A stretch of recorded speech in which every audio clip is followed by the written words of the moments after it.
With one of the best savings rates in America, banking with Capital One is the easiest decision in the history of decisions. Even easier than choosing Slash to be in your band. Next up for lead guitar.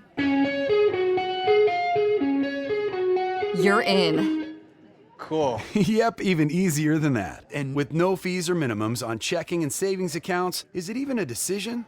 That's banking reimagined. What's in your wallet? Terms apply. See CapitalOne.com/bank for details. Capital One N.A. member FDIC. Welcome to the Ellevate podcast. Conversations with women changing the face of business. And now your hosts, Kristy, Wallace and Maricella, Herrera. Hello and welcome to the Ellevate podcast. This is your host, Kristy Wallace, with my co-host, Maricella Herrera. Hi, Maricella. How are you doing today? Hey, Kristy. I'm doing well. I was going to say, obviously I'm home, and zero respect for private spaces when you're home. Like everyone probably can hear it on the taping. My husband just came in to get a sweatshirt. The kids are outside the door making a lot of noise. So it's a family affair over here today. You should get them on the podcast. I know. Well, now they might be more comfortable with it. I'll have to do some. Tell them they can come and talk with me. I know. Well, they would love to come and talk to you. You're one of their favorites. Zoe informed me yesterday because I was taping some podcasts and doing some meetings, and I came out of the room and she was like, "Mom, you've been on meetings all day." And I'm like, "I just have a lot of meetings today." And she goes, "Well, I had 4 meetings today." I love it. Her virtual schooling. So she has 4 business meetings, as she calls them, a day. But as you know, Maricella, they've become very attuned to how to sneak into the room and look at my computer and see who's on it. Mm-hmm. They know if it's an internal meeting that they can interrupt me. So they'll sneak in and they'll look and they'll be like, "Oh, it's internal.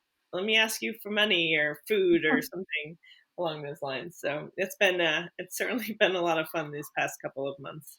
I must say, that's one thing I really like. I really like seeing people's kids and pets too. Today we had a team leads meeting and I had to call out our tech lead, Ben. I had to ask him to bring Duffy because I miss him. Duffy is Ben's dog and he used to come to the office pretty often. So I don't know. It's nice seeing at least people on screen. I agree. It's, just it humanizes it and builds those relationships. I saw Ginger, your cat, a couple of weeks ago. She tends to hide. She's not a fan of camera, so I was really surprised that she made an appearance. And then I think she noticed she was on camera and quickly sped away. Yeah. Well, today's guest today is Michelle Westfort, who is the Senior Vice President at InStride. And I really found this conversation, for me personally and professionally, it's really engaging and really interesting. Michelle helps higher education institutions reimagine curricula with today's student in mind. My sister's a teacher, as many of you know. I've got 3 little kids going through the New York City school system.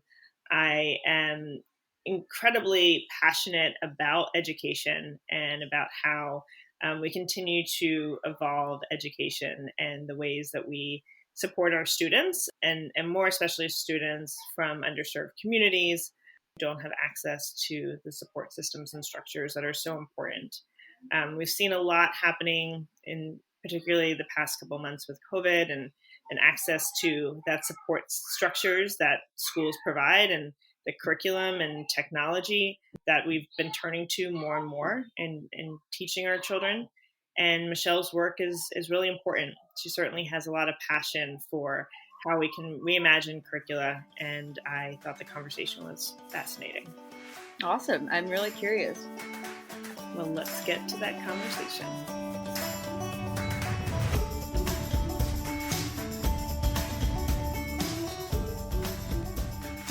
So Michelle, thank you so much for joining us today on the Ellevate podcast. It is an honor to have you here. Thanks so much for having me, Kristy. I'm looking forward to this, and I'm a real fan of what you do and the Ellevate platform as well, really hearing stories from women from the front line. Oh, well, thank you so much, Michelle. I wanted to get started hearing a little bit about your story. You just have such an interesting backstory that ties into who you are today and the work that you do. And if you wouldn't mind sharing that with our community. Absolutely. So my parents immigrated here from Romania, and they never had the opportunities that I had. So I'm here as a first generation American. And yet what they taught me was that education matters. And so somewhere between graduate school for me, where I was building a jobs platform, and then working for a career education provider while I was earning my doctorate, and then building US pathways for universities, learning about dozens of different educational systems and how things are different. I was sponsored to do an executive global management program at INSEAD in Singapore. And that, in combination with so many different parts of my education, has really been a driving force in my career. And I recognize that it was even important when my employer paid for it. It's probably even more important when my employer paid for it. And I recognize that they benefited from my learning too. So today I'm focused on helping smart companies become what I call is learning ecosystems. And it's really about helping people learn more and earn more. And it's one thing that we see over and over: when an employer supports their people, everyone is a winner. And so I think about this in terms of where I came from. And Kristy, look, I came from humble beginnings. I did not have executive, high-powered, parents. I didn't go to an Ivy League school. I was a working adult getting educated. And in a lot of ways, I'm the voice of the people at every single level in a company that we are trying to serve at InStride. So let me give you an example of how this played out for me in my career. I studied psychology in school, but then I found myself working as a general manager, and I was missing critical skills. Like, I needed finance for executives. I needed to learn formal negotiation tactics, right? And so today, my colleagues, my peers, they would say, Michelle, you're so good at that now. But the point is, I wasn't always good at this. And I needed to learn more. It's just the way that things go. As you progress in your career, you also need more skills. So taking the courses I needed, where I found my own gaps, really helped me to accelerate my career. So when I think about the work that I do at InStride, I walked this talk, right? So in very many ways, I take an action-based approach to the work that I do at InStride. And so I think about it in the same way as the people that we work with, our corporate partners, like Banfield Pet Hospital, for instance, employees who may be working in a retail store, but yet they have aspirations of someday being a vet tech or in vet medicine or even in store management. And so what we're seeing is that the work that we're doing at InStride is that people no longer have to choose between going to work and getting an education. And we can create this future where things happen simultaneously, like they did for me. And what happens then is it's an ability for us to unlock economic opportunities, because we see that people are now learning throughout the entire evolution of their careers. So that's really what I'm up to. Thank you for that. And that's a great story. And it's amazing that the work you do today dovetails so well with, how you were brought up and those values around education. Fast forwarding quickly to the future and a time of, global pandemic where we're seeing, the workplace shift and change, the skills we need, the industries that are thriving, the functional areas that are continuing to grow.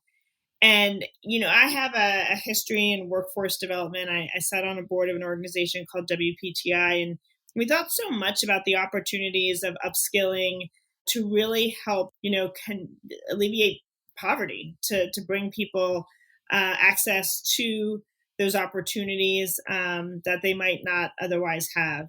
And so I'm wondering your thoughts on where we are today and, what are some of the trends you're seeing, some things employers could be thinking about as it comes to ways to support their workforce now and into the future? Yeah, it's a great question in terms of where are we going in the future. And so at InStride, I'm the head of academic partnerships, and we're a public benefit company whose mission it is to develop that workforce of the future. And so we help large organizations provide educational opportunities for employees. But my work is really chiefly responsible for assembling the education programs that can give that access that you're talking about, that opportunity for the workforce. And that really looks like everything from sponsoring them to complete high school education, to a college degree, to things like improving your language comprehension or even learning to code, right? And so in many cases, it's to change a career because you need new opportunity. And so we look at it from a career boosting and life changing pathways perspective. And I really lean into some of my experiences as a student, but also as thinking about how you scale some of these education programs to impact the business while it's doing good. So these are the kinds of things we saw with our partners. Our founding academic partner, Arizona State University, launched what's called the Starbucks College Achievement Plan. And that impacted over 20,000 baristas and really helped Starbucks recruit and retain their talent at the same time. So it's not really just about that. As we look at this post-COVID world, there's so much rapidly changing, whether it comes to emerging technologies that are actually revolutionizing some of our jobs and in some ways eliminating other jobs. So it's really taking this approach to the work from a vision perspective and creating new opportunities by really beginning with understanding how people define opportunity and the barriers they face in accessing that. So unlocking that really means that we can encourage employers and workers and even job seekers to rethink what they need in order to drive that shift. And then what that does is it ensures a diverse talent in really shaping that future of work. And so, Kristy, what we know is that nearly half of Gen Zers report that financial barriers are so insurmountable that they don't even see a way to improve their economic situation. And if we think about where we are today with COVID, that has thrust like 40% of those who earn under 40,000 into unemployment. And so we know that there are millions of Americans, 88 million to be exact, that need that reskilling and upskilling, to your point. And so over the last 18 months, what we really focused on is what the education needs are from an engagement perspective, what type of rigor in a classroom is important, what the ability for learners to advance as a result of having the right learning afforded to them, and developing those pathways. So we work closely with our partners like City University of New York and University of Wisconsin-Madison, and of course, Arizona State University, and even those in Mexico and in Australia, thinking about building exceptional immersive experiences for employees that are responsive to the market demands and that they refresh and create relevant programming to upskill and reskill the future. And so my team is focused on this night and day. We live and we breathe this stuff because we know that we're impacting millions of learners that are faced with what to do post-COVID. And I like to say it's post-COVID, but do we need new skills? And do we need this right now? We know that there's like 12 million people out of work now. There are 40 million people who started college and didn't complete. So there's a real need in the marketplace, and there's a lot of work to be done. So our goal is to take these things and really change the trajectory of people's careers. So there's been a lot of conversation around, and you alluded to this earlier in our discussion, around access to education and inequalities across the spectrum. And companies can really address this, but it's about, how they understand their role in that. And I don't think all companies do. And in continuing to foster access to education. So how do you go about that when you're having conversations with companies, and how are you really looking at the role you play in creating such societal change around access to education, to learning, and to skills? Yeah. Okay. Thanks. So one of the things that we see when we look at access is there's one layer of it related to awareness. Right? And so many times it's the confidence, as you mentioned before, it's the confidence, it's the awareness, it's can I do this? Do I know what's out there? And so you might find yourself working in a job and wondering, what can I do to achieve more, to get a better job, to get paid more? And so there is so much out there in the market that it becomes confusing to a learner to really know what to do. And this is important when it comes to taking responsibility from the corporate side. And our corporate partners really think about ways in which they can support their people.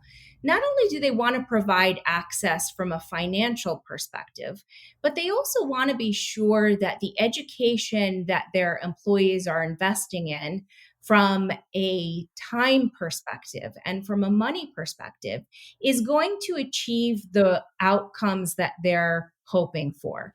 And that can bring a lot of different benefits to the corporation, but it can also bring a lot of different benefits to people. And so today, when we have high unemployment rates, we have people that are thinking about continuing their education. We have, again, so many learners that have started college but didn't complete, right? We've got millions of Americans out there that are needing reskilling opportunities.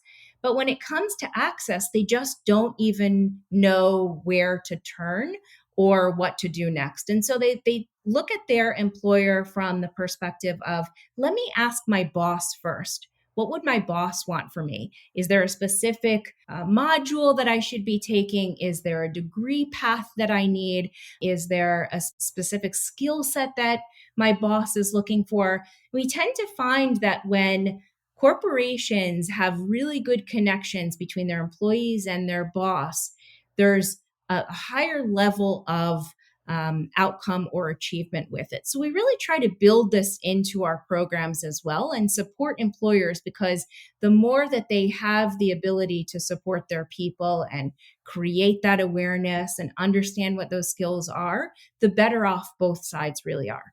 What do you, personally as a manager, when you have an employee who comes to you, and this happens to me a bunch, especially during reviews or, as my team's looking to build their skills and wanting to know, okay, what else, what should I focus on? What should I learn? Just as you're talking about here, like, how do you personally respond to that, and help support that curiosity, that ongoing education?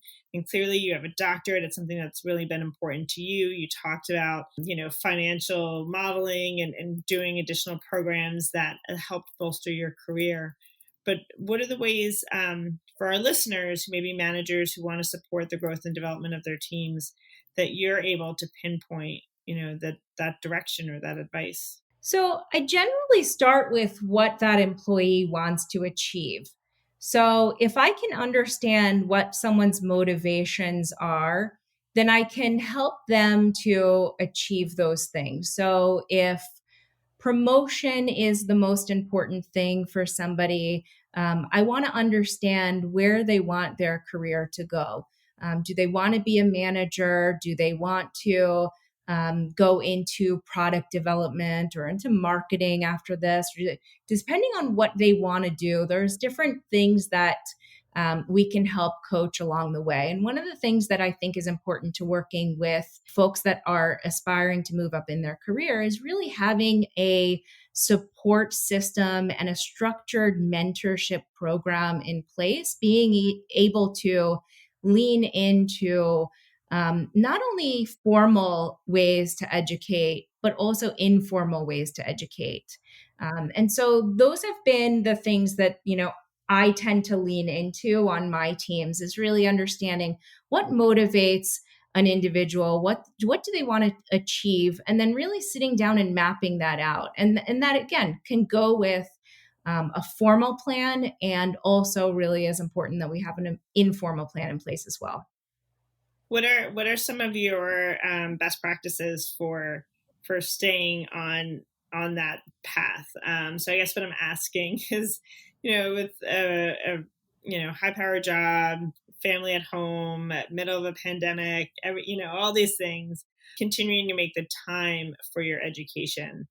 How do you make that work? How do you make that successful? So I think it's about prioritization, and I know what's important to me, and I try to stay so like my advice for everyone is to stay focused on what your long-term plans are, but it's really easy to get overwhelmed. And what I recognized for myself is that, I tend to get overwhelmed on Thursday afternoons. And so I needed to do things to stay on track, to know that when things felt like they were too much, I would know exactly what I needed to do to sort of stop, regroup, reprioritize, and then refocus. And so that has been a skill that I've had to develop over the years, but has really helped me in terms of managing learning and the family and work and all of these things at the same time. It doesn't take too much to stop and ask yourself, what do I need right now? And if you can regularly stop and ask yourself that, then you can sort of balance between what needs to happen in the short term, as well as focus on those long-term things. And it's been really helpful for me to do it in that way. And now that you're homeschooling, you're seeing more intimately, what your children are learning in the classroom, and coupling that with the work that you do around curriculum development, around upskilling. Where do you see the connections there, the possibilities, as you're kind of on, both ends of the spectrum in terms of this education journey? Are there things that you would envision, in the future we do differently at younger ages in terms of skills development or, areas of focus? So I feel like my children are doing quite well in this environment of full-time virtual. I don't think everyone is doing as well, but I think that what's happening is that they're actually learning new skills. And to the extent that we can support children from a younger age, recognizing that they're thrust into a new modality, but they need to learn how to engage virtually in the same way that they would face to face, but it looks a little bit different. So I think that as we compare that to remote work, for instance, we're seeing that people can have intimate connections, people can have that sense of community, but it just looks a little bit different, and it takes some different tools. So my kids and even my teams, right, are learning to type things out in the chat when things aren't working, or being able to adapt to technology when it's not working, or being able to recognize the visual or verbal cues a little bit differently. So like on this podcast, we don't see each other, Kristy, but we can feel each other's voices and understand where that tone is to really connect. And I think that we can get better and better at that. And I'm seeing that with, kids who weren't used to being in virtual school all day. And I think that they're going to find remote work in the future much more seamless and easy than those of us who weren't used to it and are really, shifting into more remote work life and even hybrid work environments. I love that you said we can feel each other's voices. That made me smile. Catherine, our podcast producer, always says that. She said, if you smile when you're talking on a podcast, people can feel it. And it's so true. But yeah, I mean, it's interesting. I mean, I see with my own children where, last year at the end of the year, a lot of the education for my son was student directed, and it was here's some videos to watch and quizzes to take. And then this year he's fully virtual, but it is teacher directed, and it's virtual class. And so there's so many nuances to this. Exactly what you're saying. I mean, how we use technology in different ways, how we communicate in different ways, and how we reimagine, some of these structures and systems that have been around for a long time. And we now have this opportunity, just as we started this conversation, to think about skills in the workforce in a different way, to think about the integration between technology and education, access to education when you can do it from your home, when your employers are supporting that from a financial standpoint. I mean, there's just so many layers here of progress and change. And it's pretty amazing that you're at the forefront of that and ensuring that we continue to move forward. Well, Kristy, it's interesting that you say that with the type of programming that's now online.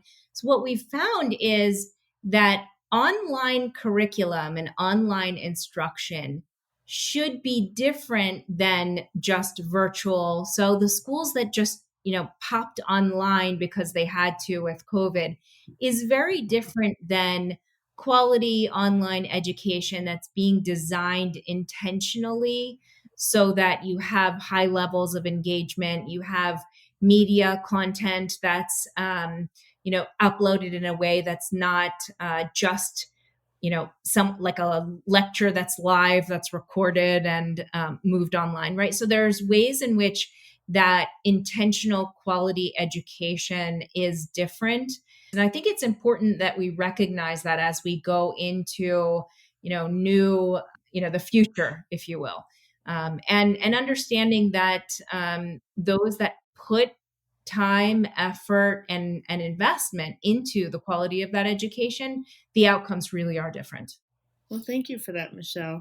I wanted to move into a fun lightning round where we get to learn a little bit more about you. It's a great way to kind of end the conversation. So I'm going to ask you some questions and ask that you just respond in a sentence or less. Are you an introvert or an extrovert? Definitely an extrovert. What is your favorite day of the week? Friday, of course. I love weekends. Well, we know your feelings about Thursday afternoons now. That's so right. Yeah, Fridays feels like a good time to just get some relaxation in. Are you an early bird or a night owl? Early bird. Who would be your dream dinner guest? So last week it would have been Dr. Jill Biden. And this week it's a Harvard professor called Frances Frey. She's building this new course on authenticity. It's called Anatomy of a Badass. So I can't wait for that course online. And I'd love to have dinner with her. Simply amazing. Frances Frey is fantastic. She's really great. And she's done some important work. Yes, kudos to that suggestion. What is your pet peeve? Over apologizing for normal things in life is probably one of my biggest pet peeves. So there's just no need. I say thank you, move on. Your Monday morning staple, so activity or food? 3 coffees. 3 coffees, all right. Do you have a favorite brand? Well, pumpkin anything. All right, so this is your season. That's right. What has been your favorite recent read? Just reading a book by Shelley Archambault, and it's called Unapologetically Ambitious. Fantastic read about her life, and I highly recommend. All right. Your top self-care practice? Massages. Over the weekend, I got a 2.5-hour massage. I thought it was actually going to be too long, but it was absolutely fantastic. Yeah, I second that one too. And final thought you want to leave with our listeners today? Is to invest in yourself and think about ways in which you do what you're passionate about and find purpose in. So if I think about the work that we should all be doing, it should be about finding ways to be happy, be purposeful, connect the dots, and continue to learn. Perfect way to end our conversation. Michelle, thank you so much for joining us today on the Ellevate podcast. Thanks so much, Kristy. Thanks so much for listening to Ellevate. If you like what you hear, help a girl out. Subscribe to the Ellevate podcast on iTunes, give us 5 stars, and share your review. Also, don't forget to follow us on Twitter at EllevateNTWK, that's Ellevate Network, and become a member. You can learn all about membership and all the great things that Ellevate Network is doing at our website, www.ellevatenetwork.com. That's ELLEVATE network.com. And special thanks to our producer, Catherine Heller. She rocks. And to our voiceover artist, Rachel Griesinger. Thanks so much, and join us next week.